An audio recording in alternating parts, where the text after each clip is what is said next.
Results ઉપર focus છે આપણી સાથે. બીજા એક મેનેજમેન્ટ જોડાઈ રહ્યા છે રિઝલ્ટ્સની ઉપર આગળ વાતચીત કરવા માટે, કેસ્ટ્રોલના મેનેજમેન્ટ. કંપનીના CFO દીપેશ બક્ષી જોડાયા છે ओवरऑल रिजल्ट्स के ऊपर आगे चर्चा करने માટે.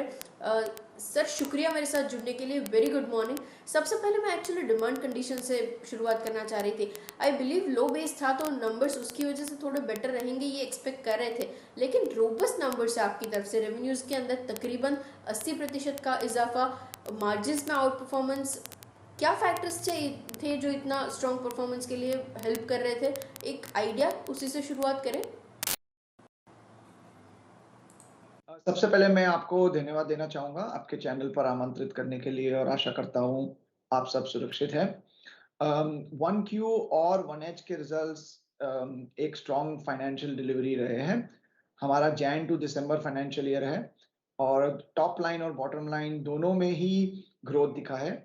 जैसा कि आपने कहा, लास्ट ईयर के क्वार्टर में लॉकडाउन था और इस साल के क्वार्टर में भी सेकेंड वेव का इम्पैक्ट था और इसी के तरीके हमारे रेवेन्यूज 890 करोड़ रहे हैं इस क्वार्टर में, जो 81% बढ़ा है और प्रॉफिट बिफोर टैक्स 190 करोड़ रहा है, जो कि डबल हुआ है। 1H में हमारे रेवेन्यू बेहतर रहे हैं और 72% बढ़े हैं और पीबीटी 523 करोड़ रहा है, जो कि 2 गुना हुआ है। इस परफॉर्मेंस को देखते हुए बोर्ड ने ₹2.50 का डिविडेंड भी डिक्लेयर किया है। जैसे कि आपने पूछा इस क्वार्टर में क्या रीजंस रहे हैं, देखिए कॉग्स एनवायरनमेंट इस क्वार्टर में काफी चैलेंजिंग रहा है। इनपुट कॉस्ट बढ़ी है और हमने इसको रिस्पॉन्ड करते हुए टाइमली प्राइसिंग इंटरवेंशंस लिए हैं और हमने कंटिन्यूली हमारे ब्रांड्स में और प्रोडक्ट्स में इन्वेस्टमेंट्स किया है, जिसके रहते हुए हमें ग्रोथ देखने मिली है। हमारी ग्रोथ सभी सेक्टर्स में, चाहे वो इंडस्ट्रियल हो, ऑटोमोटिव हो या पर्सनल मोबिलिटी हो, सभी सेगमेंट्स में हमें ग्रोथ दिखने मिली है। बिल्कुल अग्रीड सर. अच्छा, इसके अलावा जो चीज़ मैं समझना चाह रही थी, क्योंकि जो कोरोना के डिस्ट्रप्शंस की हम लोग बात कर रहे हैं, उसकी वजह से सप्लाई साइड भी थोड़ी दिक्कतें थी और लॉजिस्टिक्स के अंदर भी थोड़ी बहुत चीज़ें यहाँ से होती हुई दिख रही थी. और रुपये की वॉलेटिलिटी, चूँकि फॉरेक्स का एक इम्पैक्ट रहता है. इन तीनों चीज़ों में किस तरीके से नॉर्मलाइजेशन वापस आता हुआ दिख रहा है, और रुपये की अगर बात कर ही रहे तो तब कब तक नॉर्मलाइजेशन आप वापस आते हुए देख रहे हैं? जरूर। देखिए, डिमांड में वापसी हमको देखने जरूर मिल रही है। बिजनेस सेंटिमेंट सेकेंड क्वार्टर के कंपैरिजन में आई वुड से कि पॉजिटिव है। इनपुट कॉस्ट जो है उसमें अभी भी थोड़ी चैलेंजेस हैं। फॉरेक्स फ्लक्चुएट हो रहा है और बेस ऑयल जो हमारे इनपुट कॉस्ट है वो भी जुलाई मंथ में और अगस्त मंथ तक को इंक्रीज रहने की ऐसी फोरकास्टिंग है। पर हम जैसे एज अ मैनेजमेंट मैंने आपको बताया था कि हम एक स्ट्रेटेजिक प्राइसिंग इंटरवेंशन लेते हैं, तो वो जरूर हम हमेशा देखते हैं। हमने जून में भी प्राइसिंग लिया था। हमारे इंडस्ट्रियल साइड में भी ग्रोथ नजर आ रही है। व्हीकल्स के ग्रोथ बढ़ रहे हैं और ये सब एक्शंस करते हमारा मार्केट शेयर भी इंक्रीज हुआ है। तो ओवरऑल मुझे ऐसा लगता है कि डिमांड आ रही है। हाउएवर कोविड का जो थर्ड वेव है उसकी अनसर्टेनिटी तो मार्केट पे है। वो कैसे जाता है उसके बेसिस पे ही थर्ड क्वार्टर आगे कैसा रहेगा ये बता सकते हैं। बिल्कुल अग्रीड सर. अच्छा, उसके अलावा क्यों मुझे याद है, क्योंकि हम लोग पिछली बार बातचीत कर रहे थे, आपने बताया था आप कुछ कॉस्ट एफिशिएंसी मेजर्स भी ले रहे हैं, जिसकी वजह से हम लोग थोड़ा मार्जिन्स इंप्रूव होते हुए देखेंगे. इस बार मार्जिन्स काफ़ी बेहतरीन रहेंगे क्या? इस बार रहे हैं रादर, किस तरीके से ये मेंटेन रहेंगे, इसके ऊपर आपका एक आइडिया, और कौन सी बैंड मैं विटनेस कर सकती हूँ नेक्स्ट 2 to 3 क्वार्टर्स के लिए, अगर मुझे आप हाईलाइट कर पाए. देखिए, हाँ, नेक्स्ट 2 to 3 क्वार्टर्स में जैसे कि मैंने आपको बताया कि अगर कोविड वेव नहीं आता है थर्ड वेव, तो डेफिनेटली डिमांड पॉजिटिवली दिख रही है, आउटलुक पॉजिटिव दिख रहा है। हाउएवर इनपुट कॉस्ट को हम किस तरीके से मैनेज करते हैं, ओके, वो एक फैक्टर जरूर रहेगा।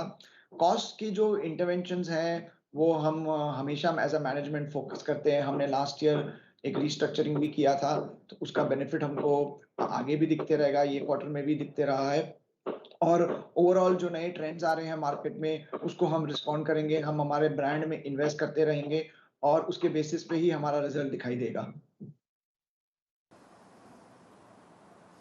Okay, agreed sir. इसके अलावा इन टर्म्स ऑफ वॉल्यूम्स, क्योंकि हम लोग जानते हैं ऑटोमोटिव सेगमेंट में थोड़ी दिक्कतें रही थी, लेकिन गिवन द कंडीशन आपके नंबर्स काफ़ी बेहतरीन रहे हैं ऑटोमोटिव में भी और साथ ही इंडस्ट्रियल में भी। एक आइडिया लास्ट ईयर के कंपैरिजन में एनालिसिस किस तरीके से वर्कआउट हो रहा है, नए प्रोडक्ट लॉन्चेस नेक्स्ट हाफ के लिए किस तरीके से शेप अप हो रहे हैं? जरूर। देखिए, हमारे हमारे जो वॉल्यूम्स हैं उसमें ऑटोमोटिव और इंडस्ट्रियल दोनों ही में हम प्रेजेंट हैं। और ऑटोमोटिव सेक्टर जो हम रिटेल सेक्टर देखते हैं वो लार्जली कंज्यूमर डिमांड फोकस रहता है, और इंडस्ट्रियल सेक्टर जो है वो मोस्टली ओईएम डिमांड फोकस रहता है। तो जैसे कि मैंने आपको बताया, डिमांड पॉजिटिव है। हावेवर देखा जाए तो हमारे जो प्रोडक्ट्स लॉन्च हुए हैं, लास्ट ईयर हमने जीटीएक्स एसयूवी एक लॉन्च किया था प्रोडक्ट। हमने पावर वन में भी एक सिंथेटिक प्रोडक्ट लॉन्च किया था। तो वो सब जो प्रोडक्ट्स हमने लास्ट ईयर लॉन्च किए थे उसके अच्छे रिजल्ट्स देखने मिले हैं।